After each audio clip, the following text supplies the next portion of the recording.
नमस्कार, मैं आयुष और आप देख रहे हैं चकाचक एक्सप्रेस। आज हम बात करने वाले हैं सोशल मीडिया पर चल रहे कई उन तस्वीरों के बारे में जिसमें आपको यह लिखा हुआ मिल जाएगा, मोदी है तो मुमकिन है। यानी कि मोदी जी ने इस देश में कोरोना पर काबू पा लिया है। मोदी जी के नेतृत्व वाली सरकार ने कोरोना को इस तरह कंट्रोल किया है कि देश में कोरोना फैलाव अब रुक चुका है। सरकार के कई मंत्री ट्विटर पर ट्वीट करते हैं कि मोदी की लोकप्रियता, यानी कि हमारे देश के प्रधानमंत्री की लोकप्रियता में कई प्रतिशत इजाफा हुआ है। अब मैं आपको एक तस्वीर दिखाने वाला हूं, आप इस तस्वीर पर गौर करिए। इस तस्वीर में क्या है? एक महिला है और उसके हाथ में एक नवजात बच्चा है। इस महिला ने सड़क पर बच्चे को जन्म दिया और जन्म देने के बाद 160 किलोमीटर तक पैदल चलती रही। यह खुशी की बात तो नहीं। इस देश में एक मजदूर की कीमत क्या है, एक आम इंसान की कीमत क्या है, इस बात को आप समझिए।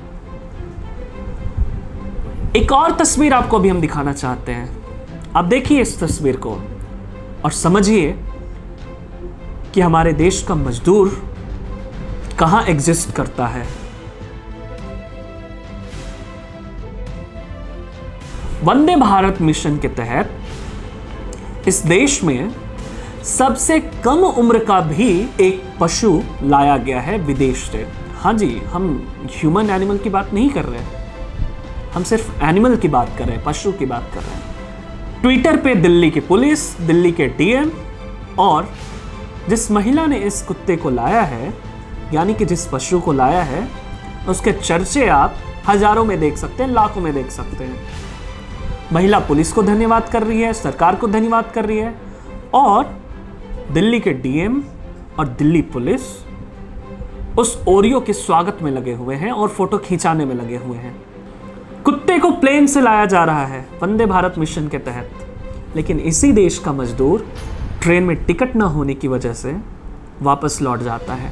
इसी देश में वही मजदूर रोटी के कारण, बस ना होने के कारण, ट्रेन ना होने के कारण ट्रेन की पटरियों पर सोते हुए अपनी जान दे देता है। लेकिन इसी देश में एक कुत्ते को प्लेन से लाया जाता है। जी हाँ, मोदी है तो मुमकिन है, यही नारा चल रहा है सोशल मीडिया पे। मोदी है तो मुमकिन है, तो हम क्यों ना कहें कि मोदी जी हैं तो यह भी मुमकिन है कि महिला बच्चे को जन्म देती है और 160 किलोमीटर पैदल चलती है। एक वाइफ और हस्बैंड मजदूर रोड पर चलते हैं, गाड़ी आती है, रौंद कर चली जाती है और महिला अपनी गोद में अपने पति को उठाते हुए कहती है कि उठ जाओ, उठ जाओ। हाँ, वही देश है। इसी देश में तो हम रहते हैं जहां मजदूरों की कीमत क्या है, हमारे और आपके लिए क्या है। कुछ नहीं, हम सिर्फ बात कर सकते हैं, हम सिर्फ बोल सकते हैं, लेकिन उनके जान की कीमत जीरो है, जीरो। करीब करीब 45-46 दिन हो चुके हैं लॉकडाउन को, 50 दिन भी हो जाएंगे अब तो।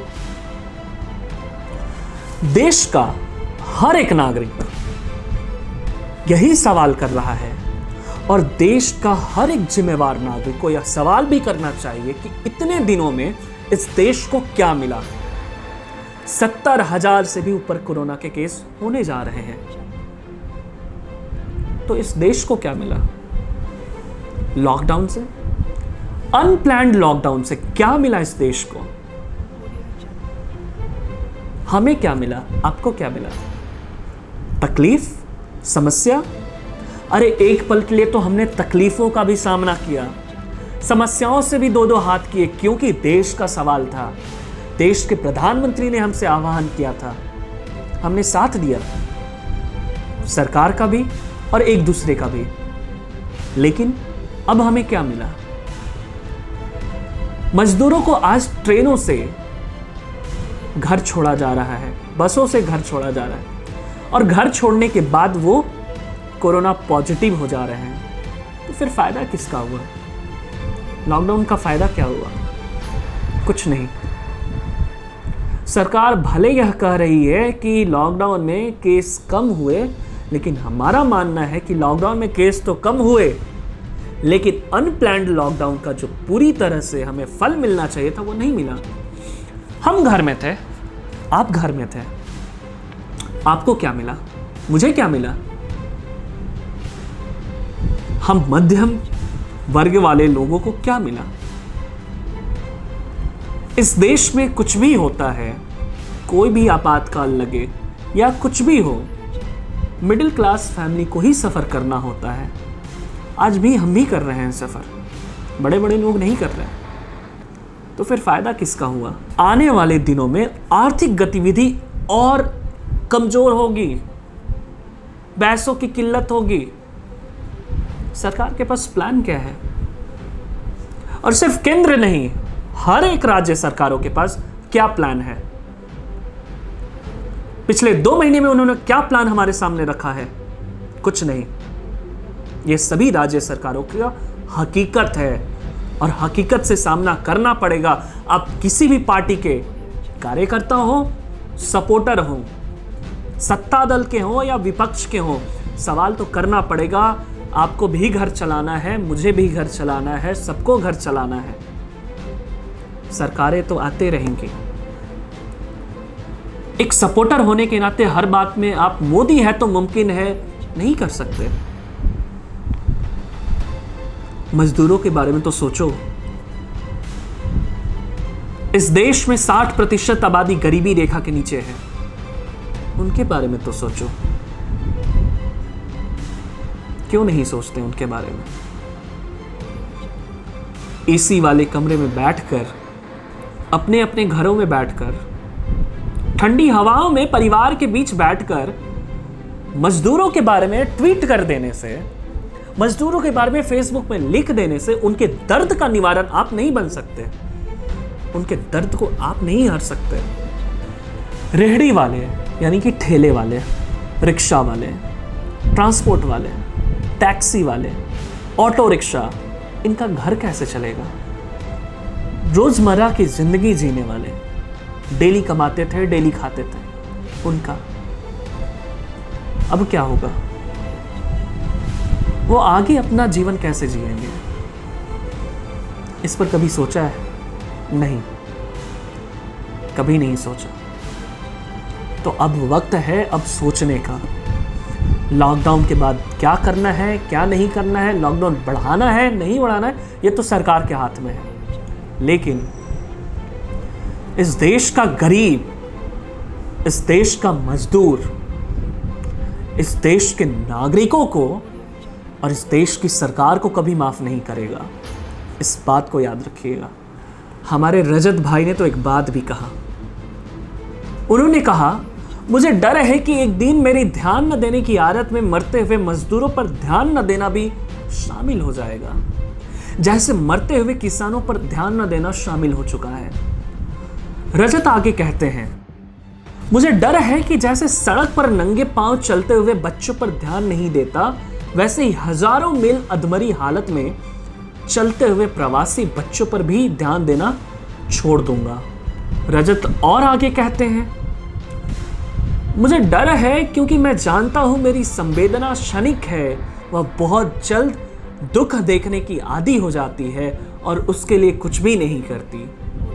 रजत तो सिर्फ इतना ही कहना चाहते हैं कि जिस तरह किसानों की मौत हमारे लिए और आपके लिए सिर्फ मुद्दा बनकर रह गया है,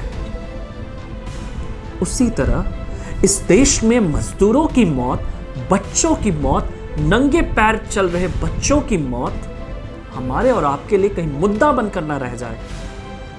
क्योंकि अगर यह मुद्दा बनकर रह गया तो इस देश में मुद्दों का कोई समाधान नहीं। इसे समस्या बनाइए, हमारी समस्या, आपकी समस्या, और जब समस्या यह बन जाएगी तभी इसका समाधान निकलेगा। और अगर सरकार समस्या का समाधान नहीं निकाल सकती तो आइए आप और हम मिल बैठकर इस समस्या का समाधान निकालें, ताकि मजदूर भाइयों को, बहनों को, माताओं को, बच्चों को राहत मिल सके।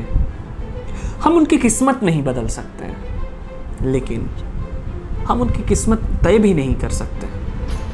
आप और हम उनकी किस्मत तय करने वाले कौन हैं? उन्हें बेदखल करने वाले कौन हैं?